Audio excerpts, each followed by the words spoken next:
You're here for the Sydney Biennale and you've got an extraordinary work in that exhibition at Cockatoo Island, Law of the Journey, which is that 60-metre long refugee boat. Tell me about the origins of that work and in particular how you went about making that. The work which come from my year-and-a-half journey of study refugee situation.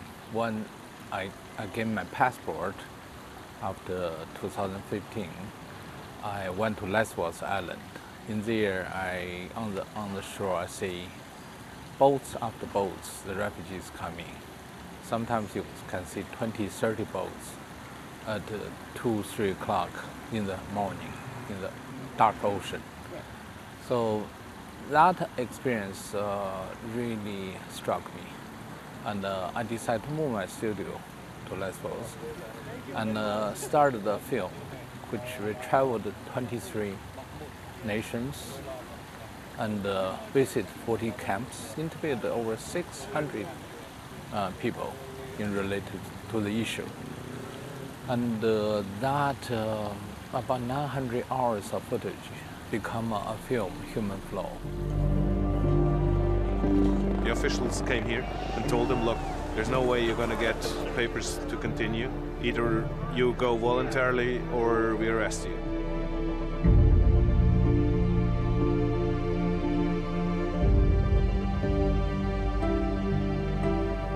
I'm lucky enough to have seen that film. When we talk about the work at Cockatoo Island, the Law of the Journey, we really do have to talk about human flow almost at the same time. Yeah, that boat is really directly connected to that experience. I have to find some physical metaphor for my understanding.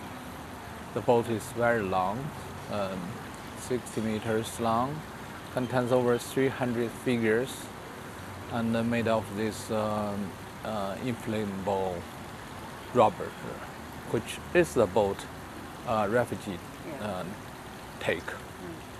Actually, we made this boat at the same company in China, which make a boat for those refugees to across ocean. Yes, we found out later. That adds an extraordinary layer of meaning to another layer of meaning to the work, doesn't it?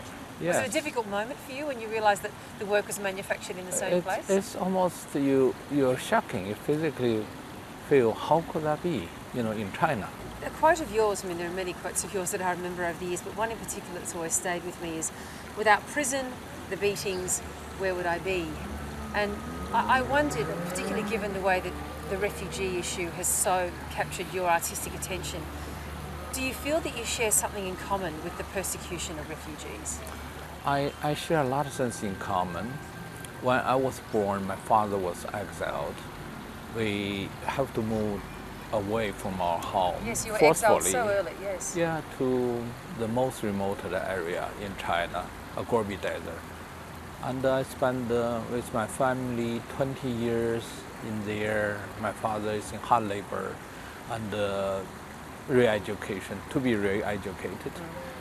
The hardest thing is you will never know there's any possibility you can change your identity or status, which most refugees face in the same situation.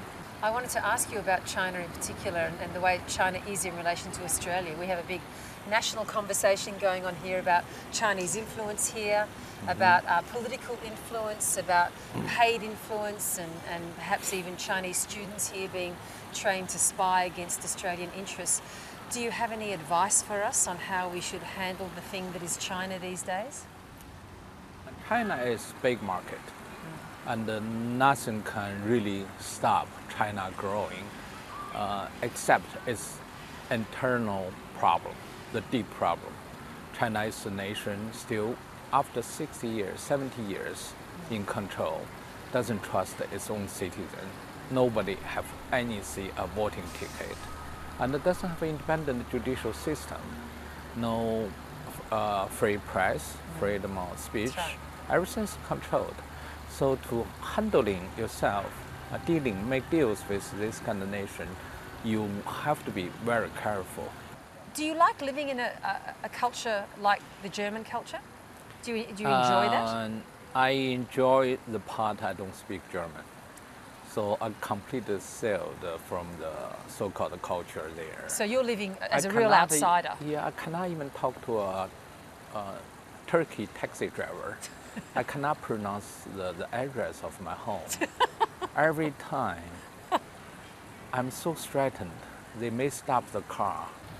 And are you enjoying being a successful artist? Not everyone gets to be as successful and high profile and influential as you, but that doesn't always mean that you're going to enjoy it. Do you think you're enjoying it?